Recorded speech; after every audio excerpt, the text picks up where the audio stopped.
Hello, I'm Orba, of course, and I created the SLavaX lava lamp for use in Second Life. Once I finished the lamp and it was time to write the manual, I realized that it would probably be best if I would take a little time and make a video to show exactly what the lamp can do, because I would fall asleep myself if I was trying to read the manual. I don't know what this thing will do, but it's pretty cool to watch. So, without further ado, I'll reset the stage here, which will seem like an instant to you, and I'll take you through some of the things that the SLavaX lamp can do. Okay, I've got the stage reset, and let's begin to take a look at the lamp. First off, to get the menu up for the lamp, like most items in Second Life, if I move my mouse over it, click on the glass, and up pops the menu. Now, most everything you can do with the SLavaX lamp is on this menu.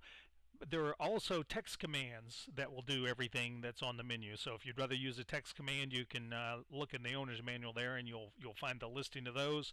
You can actually type them in the room instead. And just to make a note, there are a few things that are only available from text commands and are not on the menu. So do read the manual.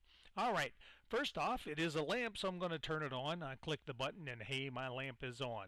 But we will continue to do a little bit more. I'm going to add a scene. The SLavaX lamp has 12 scenes that come into it, which are animated GIFs. So first I'll hit one I call Hypno, and I think you can quickly see why I call it Hypno. But there are 12 menus in the scenes. I'll just pop through a couple more. That one is called Xylon. And of course it is a lava lamp, so in my lava lamp I of course put some lava scenes in there. So I have blue lava. You can see the lovely blue lava. And if you want to change that out, you can go to red lava or yellow lava. Alright, so that's where the scenes are. Once you've picked out a scene, you can then begin to add some color to what's going on, and they basically have three sections of color that you're going to be dealing with the SLavaX lamp. First off is the actual lens or the glass itself.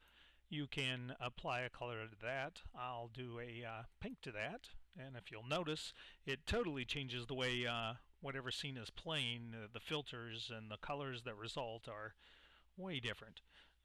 Quite enjoyable, and lots of variety and change for you there. Okay, I'll quit rambling about that and get back to what I'm doing here. So I can make the actual lens one of 12 colors. I can also add what is a highlight, a glow that is given off by the lamp. And again, it's 12 colors. I'll pick me an ISO, or red will go good, I guess. There we go. And I'll back up a little bit here so you can see a little bit more of the colors as they spread down onto the floor there. Now, the third color that's available is the highlights. And so if I want, I can actually pick a second color here and have it kind of working in the mix. But whoa, if you notice that instantly that color kind of overtook the others. So I'm going to jump into the special effects, go to the intensity section, and I'm just going to bump that down a little. There we go. That's a little better. Now I have my yellow and my reds, which are really, I can see them here, but I don't know how that's going to come out on the video.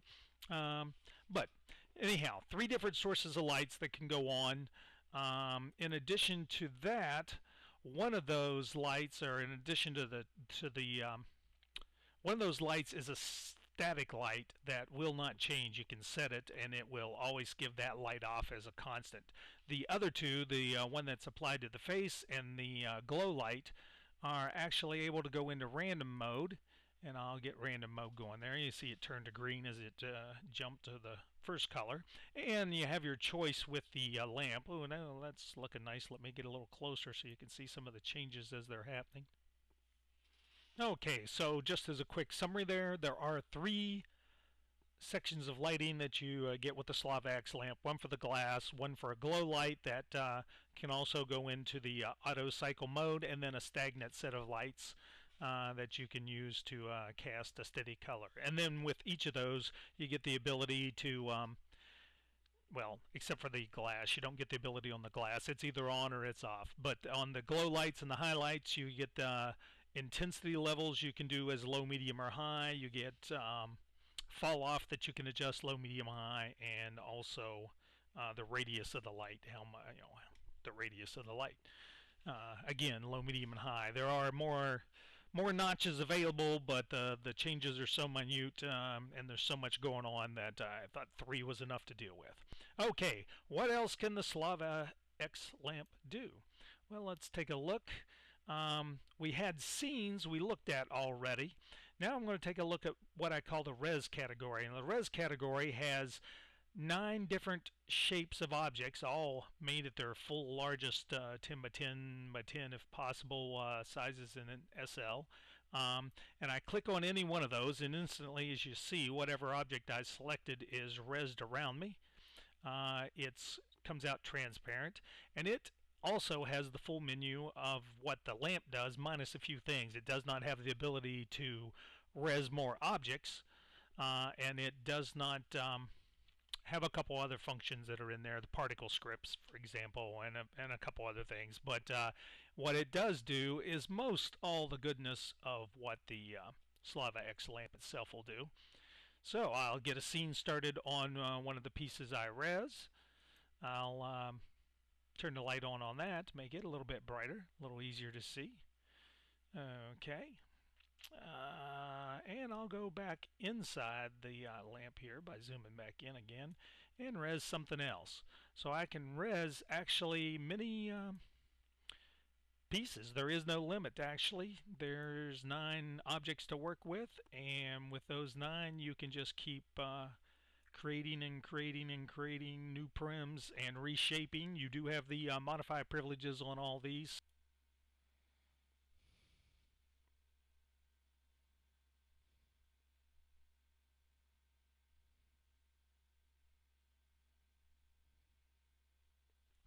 You can adjust the size only on the main lamp, but on the parts that you can res, those you can adjust just about any and everything about them that you would want to.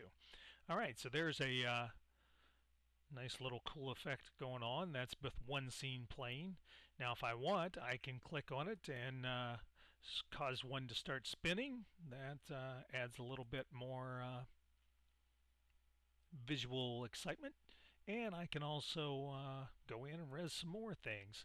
Now what I like to do myself most often is back up, go into edit mode, going to resize this, make it become my dance floor. So all I have to do at that point basically is get it adjusted to the size. There it is. Drag it down to where your dance floor would be, mostly under you. And now I'll zoom back in, and as you can see, I have the dance floor below me. I'll light that up, get things going. I think I'll light the one in here up as well. And those also have their own random engines in them, so I'll go in and get some more color going into the mix by getting the middle one spinning. And while we're on that topic, there are 6 lights available in Second Life. The sun and the moon each take up one of those numbers, leaving only 4 more for an avatar to see at a time in Second Life. So you'll see the I'm kind of liking this. Sorry. Okay, let me get something going here on the outside one. Get a little hypno going on there. There we go. Yeah. Now I get all the color kind of flashing in from the inside. Got a couple others going. Now if you noticed, when I clicked on the outer cube, the floor also changed to the hypno scene at the same time. The parts that you res come out on their own channels. So basically it's 421, 2, 3, 4, 5, 6, 7, 8, and 9, so that whatever objects you res from those, you can have them kind of synced up and change them all together at once. So if you want to, you can make them all the same shape, or you can, with the modify privileges you have, you can just turn it into whatever shape you would want, and basically use the reser to generate the your channel scheme that you want to work with.